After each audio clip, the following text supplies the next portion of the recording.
tu lai takin Malaysia gam sung thupiang tom tom zan sak na atomin nei lomu Malaysia PM pain mas kha somligu ni tuni le som ni ta gambuk tunga tam ko na ani na thu atomin Malaysia gambuk somlegiat ni panin som thum le khat ni mas kha tuni le som ni sungteng in sunga kibil chip di chi thu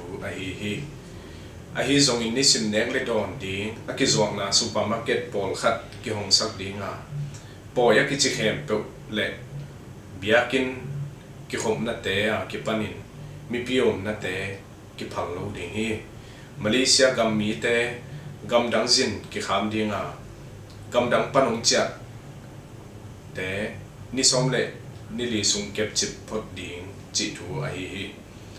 gam dang mi lim lim zong gam sunga ki lu sak lo ding hi primary sang te kumpi sang private sang te le university khem pe ki kham ding hi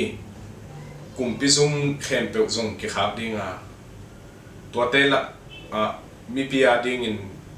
pe lo in ki zang ding a hi beng za tu zo na sai te me piang na tu piang na chi te ki hong ve ve ding hi zuini chi sia zum pi zong ki kham ding a cut renew ding te le appointment tom tom ani te zong zuini chi sia zum pi panin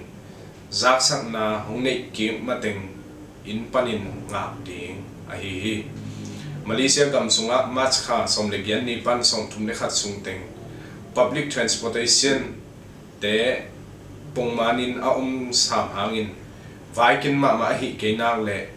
puswak se loin ina yom cha ding zong ikithei sakhi a hi theile biakin te le inde te sunga mi tampi ki kai khomin I lo ding le I mai lam tampi et na in hong kumpi te ger na I zui siam ding zong thupi ma hi tua hi manin isep na khem pewa pilwang takin gam ta in I na gam te thukun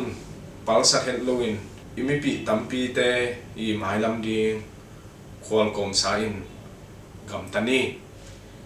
topan zomi te hong kem bit cha ta hen